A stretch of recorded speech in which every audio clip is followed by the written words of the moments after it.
Where did you take your baby? To the pond, she sighed. Shatov nudged me with his elbow again. And what if you never had any baby and all this is just raving, eh? That's a hard question you're asking me, Shatushka, she replied pensively. And without being the least surprised at such a question, I'll tell you nothing on that account. Maybe there wasn't any. I think it's just your curiosity. But anyway, I won't stop weeping over him. I didn't just see it in a dream, did I? And big tears shone in her eyes. Shatushka, is it true that your wife ran away from you? She suddenly put both hands on his shoulders and looked at him with pity. Don't be angry. I feel wretched myself. You know, Shatushka, I had such a dream. He comes to me again, beckons to me, calls me. Kitty, he says, here, Kitty, come out to me. I was glad of that Kitty most of all. He loves me, I thought. Maybe he really will come, Shatov muttered under his breath. No, Shatushka. It's a dream. He won't really come. Do you know the song, I need no high new house, I'll keep to this little cell, saving my soul I'll be and praying to God for thee. Ah, Shatushka, my dear, why do you never ask me about anything? But you won't tell, that's why I don't ask. I won't tell. Put a knife into me, but I won't tell, she chimed in quickly. Burn me, but I won't tell. And however much I suffer, I won't say anything. People will never find out. So you see, to each his own, Shatov said even more softly, bowing his head more and more. But if you asked, maybe I'd tell you, she repeated rapturously. Why won't you ask? Ask me well, Shatushka, and maybe I'll tell you. Beg me, Shatushka, so that I myself consent. Shatushka. But Shatushka was silent. The general silence lasted for about a minute.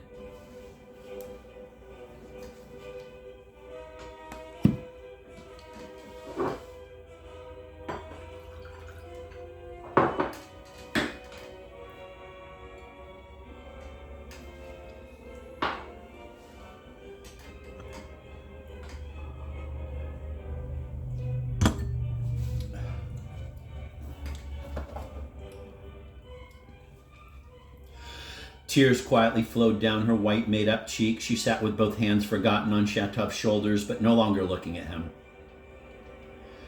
What do I care about you? It's even sinful. Shatov suddenly got up from the bench. Get yourself up. He angrily jerked the bench out from under me, took it and put it back where it had been, so that he won't guess when he comes back, and it's time we left. Ah, you're still talking about my lackey? Maria Timofeyevna suddenly laughed. You're afraid? Well, goodbye, dear guests. Only listen for a moment to what I'm going to tell you. Today, this Nilich came here with Filipov, the landlord, the big red beard, just as my man was flying at me. The landlord, he grabbed me, he dragged him across the room, and my man was shouting, it's not my fault, I'm suffering for someone else's fault. And would you believe it? We all just fell down laughing right there. Timofeyevna, it was me, not the red beard. I pulled him away from you by the hair. And the landlord came the day before yesterday to have a row with you. You've got it all mixed up. Wait. I really did mix it up. Maybe it was you. Well, why argue over trifles? Isn't it all the same for him who pulls his hair? She laughed. Let's go. Shatov suddenly tugged my arm. The gate is creaking. If he finds us here, he'll beat her. Before we had time to run up the stairs, there came a drunken shout from the gateway and a flood of curses. Shatov let me into his room and locked the door. You'll have to sit here for a moment if you don't want to get into some whole story. Just listen to him squealing like a pig. He must have stumbled over the sill. He goes sprawling every time. However, we did not get away without a story. Shatov stood at his locked door and listened down the stairs. Suddenly he jumped back. He's coming here. I just knew it, he whispered furiously. Now he won't leave us alone before midnight. There came several heavy thumps of a fist on the door. Shatov, open up, yelled the captain. Shatov, my friend, I have come to you with greeting to tell you that the sun has risen and that its hot light down is beating upon the forest as it glistens, to tell you that I have awakened, devil take you, all awakened neath the boughs, just like neath the blows, ha ha. And every bird is stirred with thirst, to tell you I will drink my fill. Drink. Lord knows what, but drink my fill. So devil take this foolish curiosity. Shatov, do you understand how good it is to live in the world? Don't answer, Shatov whispered to me again. Open up now. Do you understand that there's something higher than fist fights? Among mankind, there are moments of noble person. I'm kind, Shatov. I'll forgive you. To hell with tracts, eh, Shatov? Silence. Do you understand, you ass, that I'm in love? I've bought a tailcoat. Look, a tailcoat of love. 15 rubles. A captain's love calls for social decency. Open up, he suddenly bellowed wildly, and again pounded violently with his fists. Go to hell, Shatov suddenly bellowed back. Serf, slave, and your sister is a serf and a slave woman, a thief. And you sold your sister. Lies. I'm a victim of slander, though. With one explanation I could... Do you understand who she is? Who is she? Shatov, curious, suddenly went up to the door. But do you understand? I will. Just tell me who she is. I dare to tell. I always dare to tell everything among the public. Well, that's hardly true. Shatov taunted him and motioned for me to listen.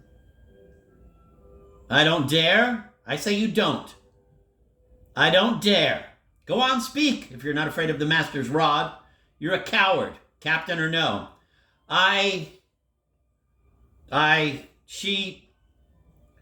She's, the captain babbled in a trembling, agitated voice. Well? Shatov put his ear to the door. There was silence for at least half a minute.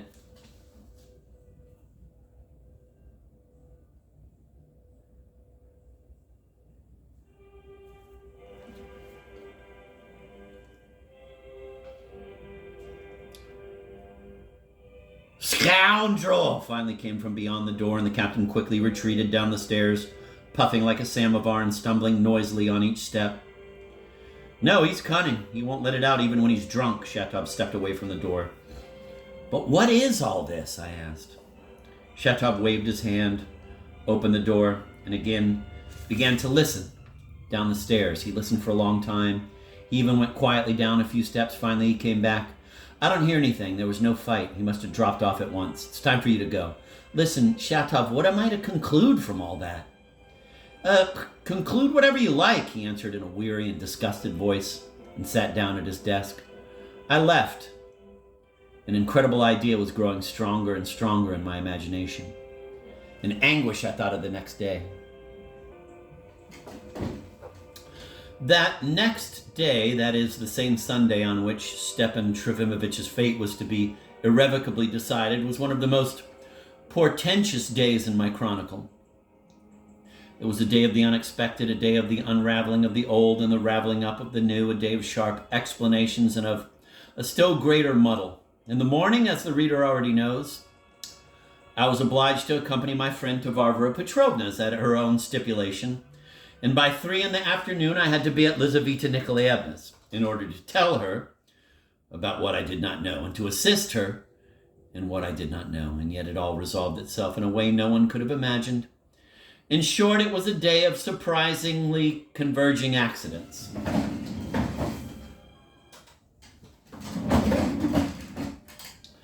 It all began when Stepan Trifimovich and I, having come to Varvara Petrovna's at exactly 12 o'clock, as she herself had stipulated, did not find her at home. She had not yet returned from the Sunday liturgy. My poor friend was so disposed, or better, so indisposed, that the circumstance instantly crushed him. Almost powerlessly, he lowered himself into an armchair in the drawing room. I offered him a glass of water, but despite his paleness and even the trembling of his hands, he declined it with dignity. Incidentally, his outfit this time was distinguished by its remarkable elegance. A shirt almost fit for a ball, cambric, embroidered, a white tie, a new hat in his hand, fresh straw-colored gloves, and even just a touch of perfume.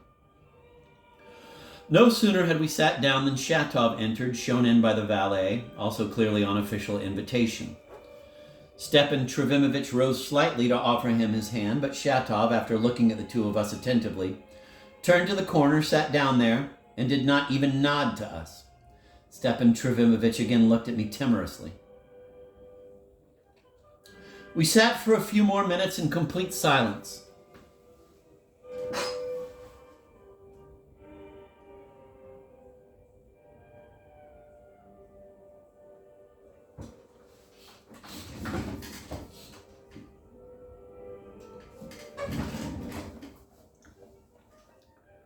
Stepan Trofimovich suddenly began to whisper something to me very quickly, but I did not hear, and he himself was so agitated that he dropped it without finishing. The valet came in again to straighten something on the table, or rather, to have a look at us. Shatov suddenly addressed him with a loud question. Alexey Yegoritch, do you know whether Darya Pavlovna went with her? Varvara Petrovna went to the cathedral alone, if you please, sir, and Darya Pavlovna stayed in her room upstairs, as she is feeling somewhat unwell, Alexey Yegoritch reported didactically and decorously.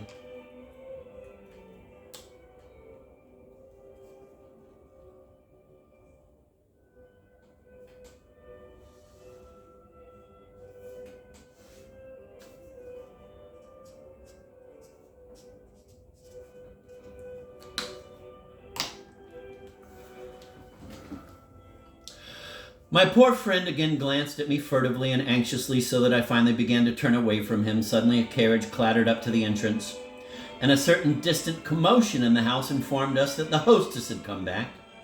We all jumped up from our chairs. Then another unexpected thing.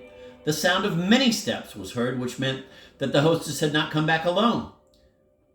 And that was indeed somewhat strange, since she herself had stipulated this hour to us. Finally, there came the sound as of someone entering with a strange quickness, almost running away, in which Varvara Petrovna could not have entered. And suddenly she all but flew into the room, breathless and extremely excited. Following a little behind her and much more slowly, Lizaveta Nikolaevna came in, and arm in arm with Lizaveta Nikolaevna, Maria Timofeyevna Lebyadkin. If I had seen it in a dream, even then I would not have believed it. To explain this totally unexpected thing, it is necessary to go back an hour and tell in more detail than usual about the remarkable adventure that had befallen Varvara Petrovna in the cathedral.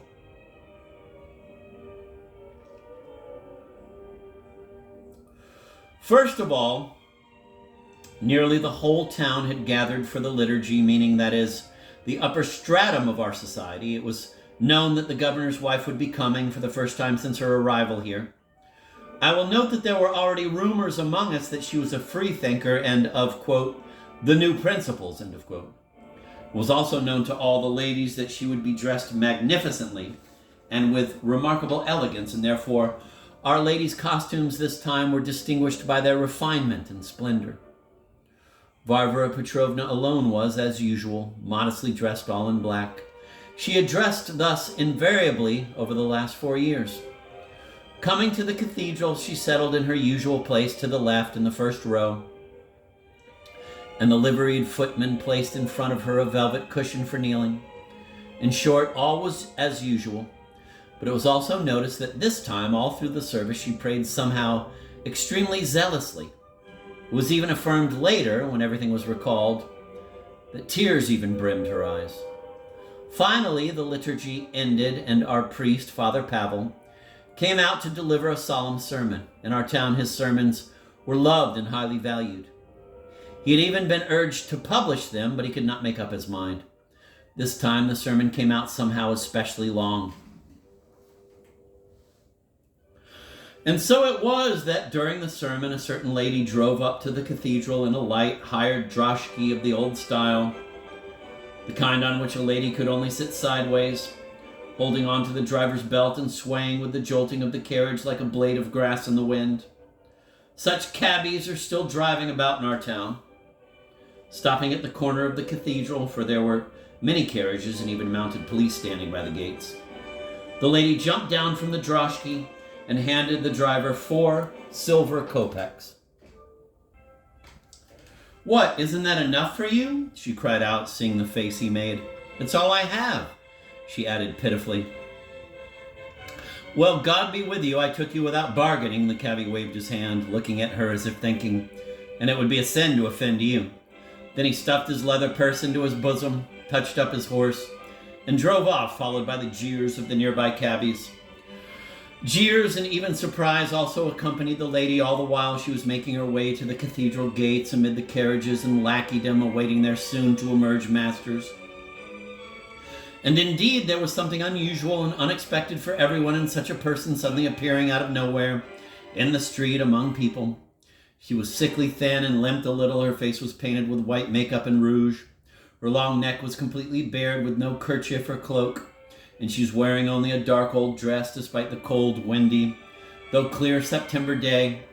Her head was completely uncovered, her hair tied at the nape in a tiny knot, into the right side of which a single artificial rose was stuck, of the sort used to decorate Palm Sunday cherubs.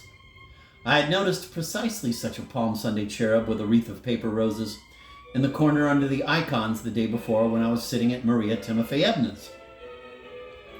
To crown it all, the lady, though she walked with modestly lowered eyes, was at the same time smiling gaily and coyly. If she had lingered a bit longer, she might not have been allowed into the cathedral. But she managed to slip in and, entering the church, pushed her way inconspicuously to the front.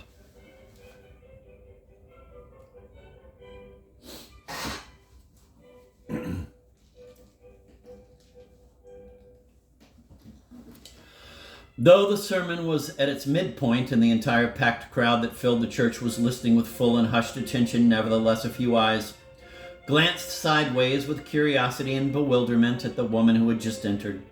She dropped down on the church dais, lowered her whitened face to it, and lay there for a long time, apparently weeping, but having raised her head and gotten up from her knees, she very soon recovered and became distracted. Gaily, with obviously extreme pleasure, she let her eyes roam from face to face and around the cathedral walls. She stared with special curiosity at some of the ladies, even standing on tiptoe to do so, and even laughing a couple of times with a sort of strange giggle. But the sermon came to an end and the cross was brought out. The governor's wife was the first to go up to the cross, but within 2 steps of it, she stopped, apparently wishing to give way to Varvara Petrovna, who was approaching it from her own side, all too directly and as if not noticing anyone ahead of her. The extraordinary courtesy of the governor's wife undoubtedly contained an obvious and, in its way, witty barb, so everyone understood it. So Varvara Petrovna must have understood it, but as before, not noticing anyone, and with a most unshakable air of dignity, she kissed the cross and at once headed for the exit.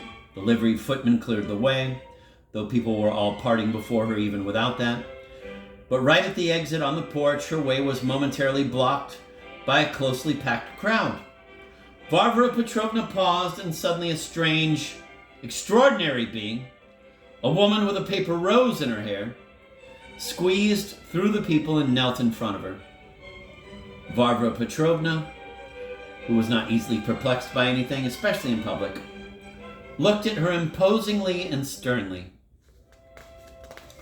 I hasten to note here as briefly as possible that although Varvara Petrovna had in recent years become exceedingly economical, as they said, and even a bit stingy, still she could on occasion be unsparing of money for charity proper.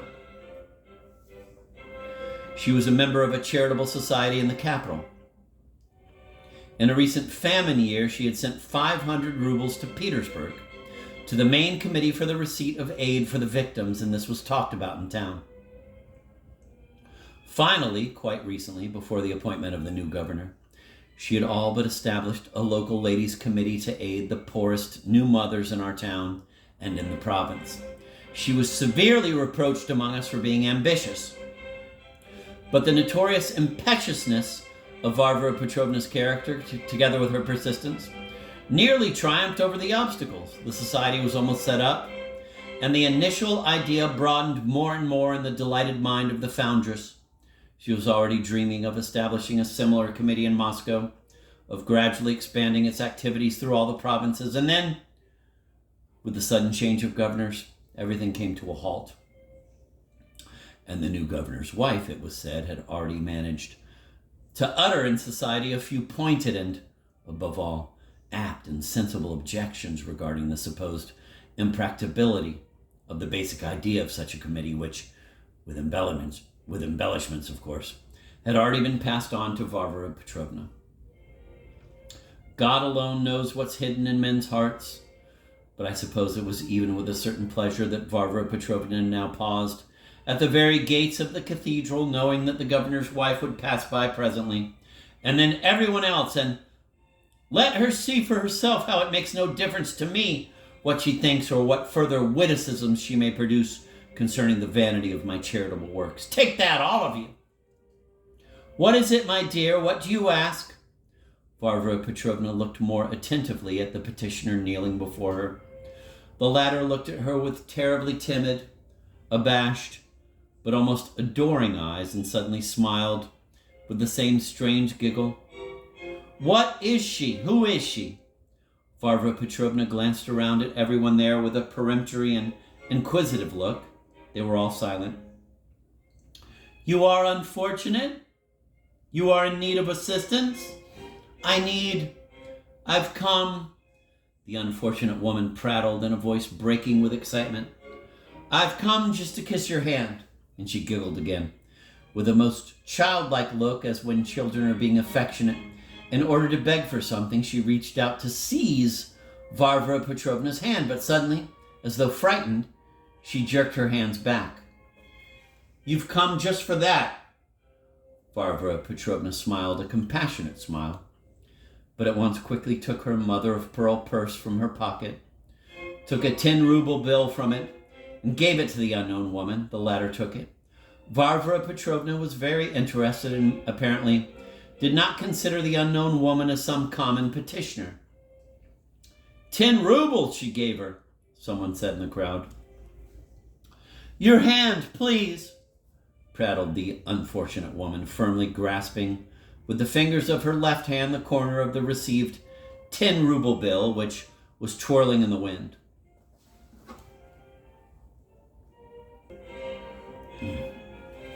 I always love that, like that they're outdoors, so that ruble is twirling in the wind.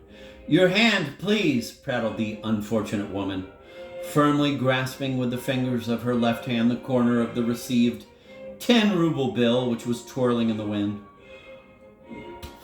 Varvara Petrovna frowned slightly for some reason, and with a serious, almost stern look, held out her hand. The woman kissed it adoringly. Her grateful eyes even shone with some sort of rapture. Just at that moment, the governor's wife drew near, and the whole crowd of our ladies and senior dignitaries came pouring after her. The governor's wife had unwillingly to stop for a moment in the crush. Many people stopped. You're shivering, are you cold? Varvara Petrovna suddenly noticed, and throwing off her cloak, which was caught in midair by a footman, she took from her shoulders her black, far from inexpensive, shawl, and with her own hands wrapped it around the bare neck of the still kneeling practitioner. Excuse me, not practitioner, petitioner. I'm going to go back a paragraph. You're shivering, are you cold? Varvara Petrovna suddenly noticed, and throwing off her cloak, which was caught in midair by the footman. I love that. She took from her shoulders her black, far from inexpensive shawl, and with her own hands wrapped it around the bare neck of the still kneeling petitioner.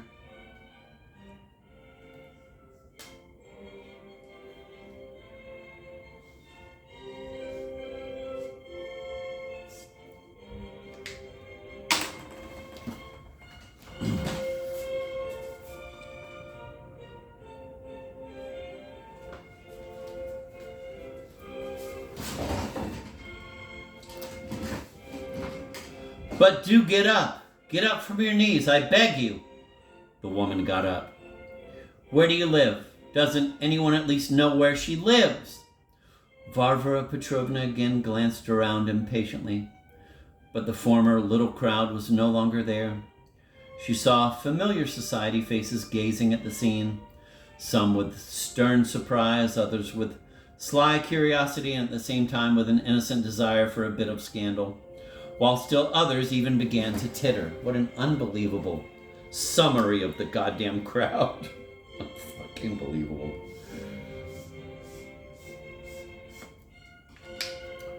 Vox populi, vox Dei.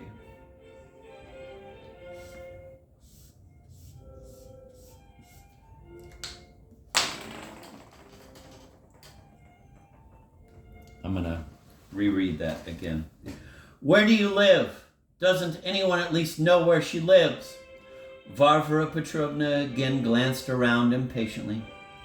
But the former little crowd was no longer there. She saw familiar society faces gazing at the scene, some with stern surprise, others with sly curiosity, and at the same time with an innocent desire for a bit of scandal, while still others even began to titter. Seems she's one of the Lebyatkins, ma'am. One good man finally stepped forward to answer Varvara Petrovna's question. Our venerable and widely respected merchant, Andreev, gray-bearded, bespectacled, in Russian dress, and with a round, cylindrical hat, which he was now holding in his hands. She lives at Filipov's house on Boyega-Volensky Street.